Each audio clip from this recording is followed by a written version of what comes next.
friends, welcome back to another super simple Wednesday. We're going to make some tags today, and I haven't made these before. I just thought I would sit down and see what happens. So come along and join me and we'll see if we can make some pretty tags. So I'm starting off with some manila tags that I cut out of some old used file folders.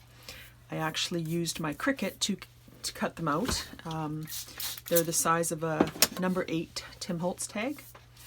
So I'm just going to put a little bit of water on there to begin with. And I think I'm going to grab my messy sheet here. And I'm going to put just a little bit of Distress Oxide. This is cracked pistachio. And I'm just going to put a little bit of that on there and just kind of let it run a little bit. Squiggles of gold here and there just to give it a little bit of color, a little bit of metallics there, and just like that. And that's probably good. I might just give it a tiny bit more of a spray here. And just, since these are oxides, I'll just give it a little bit of a spray just to bring some cool effects in here. You can see the blue coming out from the oxidization. So I'm just going to put that one aside to dry. And that's the background of the first one. I'll do one more with you, and then I think I'll speed it up for the next part. So again, this is just fun. You know, you don't have to have any kind of expectations or whatever. Just kind of play around and see what happens. This one is Distress Oxide Carved Pumpkin. So I'm just going to spray a little bit of that on there. Probably good, and just let that drip around a bit. That's brighter than I thought it was going to be, but that's okay. And maybe I'll use the gold here as well. Where did I put my gold?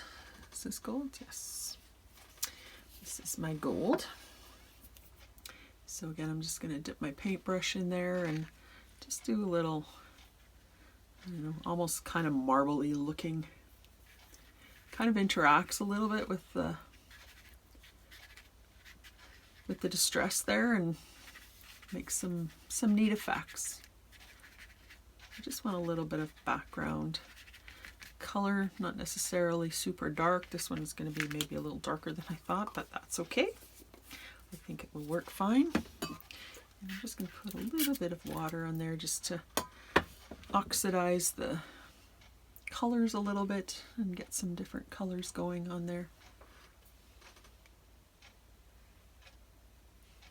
There. So I'm just going to put that one aside to dry, and I'm just going to do a couple more. I'll speed it up so you can kind of see what I'm doing, but you don't have to watch every little detail. And then I'm going to let these dry or dry them, and then I'll show you the next step.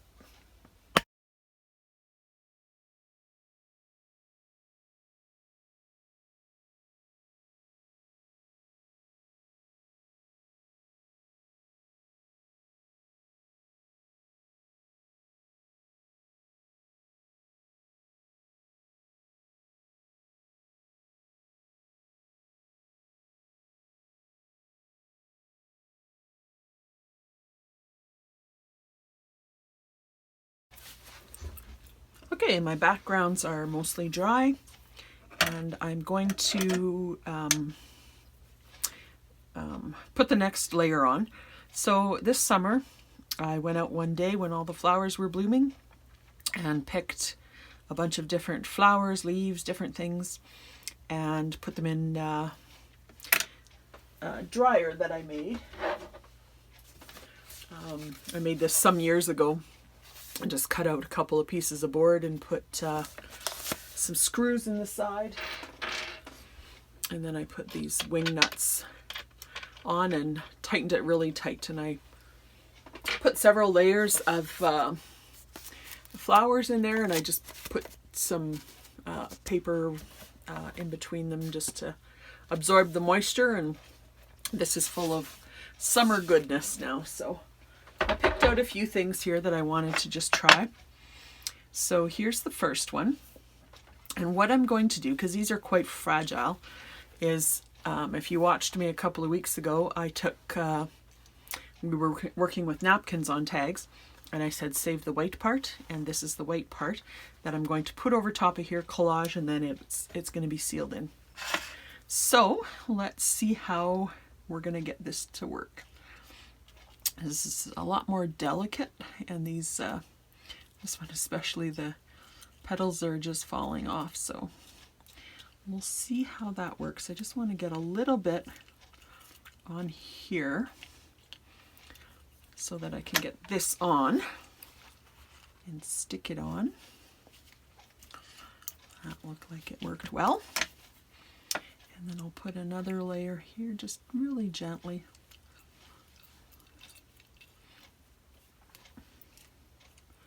And this again is the collage, my homemade collage medium, I guess you would call it, which is simply white glue and water. About probably 2/3 glue and 1/3 water. So I just paint that over top like that. And maybe when it's almost dry, I might press it a little bit, just so that it's not sticking up too much in different places, but it's actually probably going to be fine.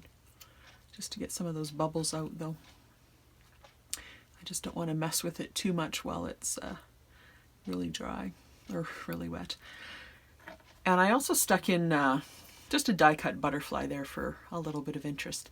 And I might put something on top of this afterwards. I don't know exactly what I'm going to do, but I might put a little bling on the butterfly or something like that. But stay tuned and we'll see what we're going to do with that one. So I'll just put that one aside to dry, and I'll grab another one. So I have this background, and I picked out a couple of things here to try on this one. So I have that and just a butterfly. Let me just ink around the butterfly a tiny bit here.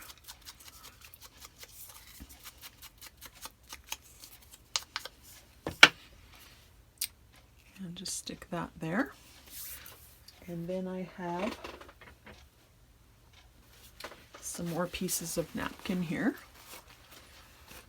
I'll just trim off a piece here. I think this is actually 2 layers, I believe. Yes, so I'll take 1 layer off. So again, I'll just sort of dab here just so I can maybe a little bit under the butterfly so he stays in place. Like that. And I'll put my tissue paper on top, or my napkin, my bottom napkin layers is actually what it is.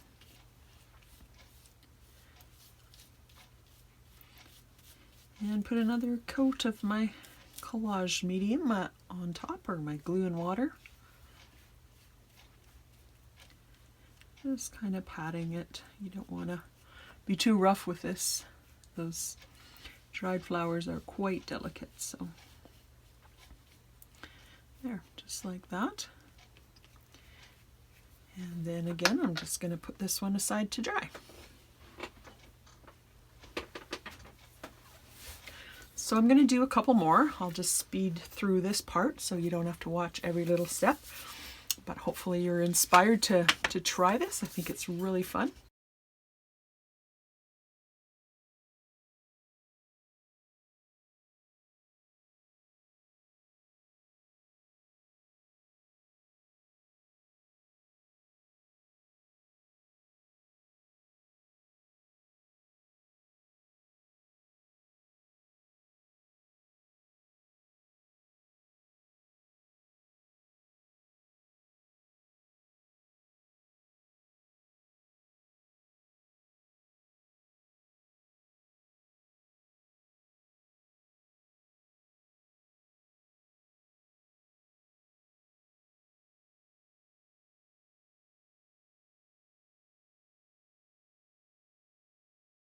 Okay, so here's my pretty much finished tags. I did a couple of steps off camera.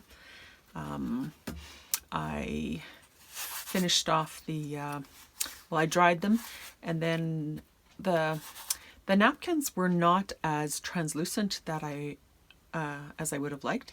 So what I did is I took some, I have these lotion bars. They've got beeswax and shea butter and stuff like that. So it's something kind of oily, but that will dry.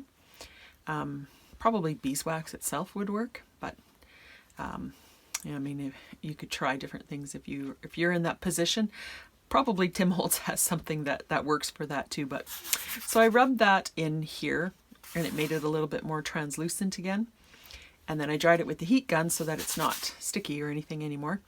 I stitched around the edges, put a label on this one, and I backed them with some coffee dyed, another tag exactly the same as what I used on the front, actually, another manila tag. So they have some really good heft to them. I'm really happy with how they turned out. I love the background and the botanicals, and a little bit of gold shimmer there, and the stitching, the labels. The labels are, I think, all from Pink Monarch. I'll link that below. Yeah, so I'm really happy with how they turned out, so I'll just go through them. That's another one. There's another one. This one was quite thick down here. It was a little bit of a challenge. I ended up peeling some of the napkin off and just kind of Mod Podging over it. But I like how that turned out in the end. And there's this one. This flower is not that vibrant after it dried. It was, I don't even actually know what it was. A label there. There's this one. I like this one. It's got the little daisies. They're quite muted, and the butterfly kind of behind the leaves there. And then I tried a couple without putting the tissue on the top. So in order to kind of seal this without having the background move too much, I used, after I did my distress colors and my gold paint, I dried it really well, and then I used clear gesso, and then I put the botanicals into the clear gesso and put another coat of clear gesso on top. So these ones do not have the napkin layer. So these ones are a little bit more vibrant. If you look at the colors there, probably can't really tell. I mean, this one's pretty vibrant too, but it's a little bit more shiny. You can see a bit of the texture with the clear gesso. And then I just took a scrap of coffee dyed paper just to kind of mimic some masking tape and put that on the botanical. So I really like how they turned out too. So I did a couple of those ones. This one, the background ended up getting a little bit mottled as I was working with it, but I like it anyways. I put a couple of stray petals here and there on this one. And this one is my kind of brighter one. Again, I put the botanicals. I put 3 different stems there and a little bit of that faux masking tape stitched around it, label. So there's my tags. So it was really fun. A lot of experimentation. I think these would be a lovely addition to a lot of different journals. So very happy to have those in my stash. So go have a play and make yourself some botanical tags. See you in the next video.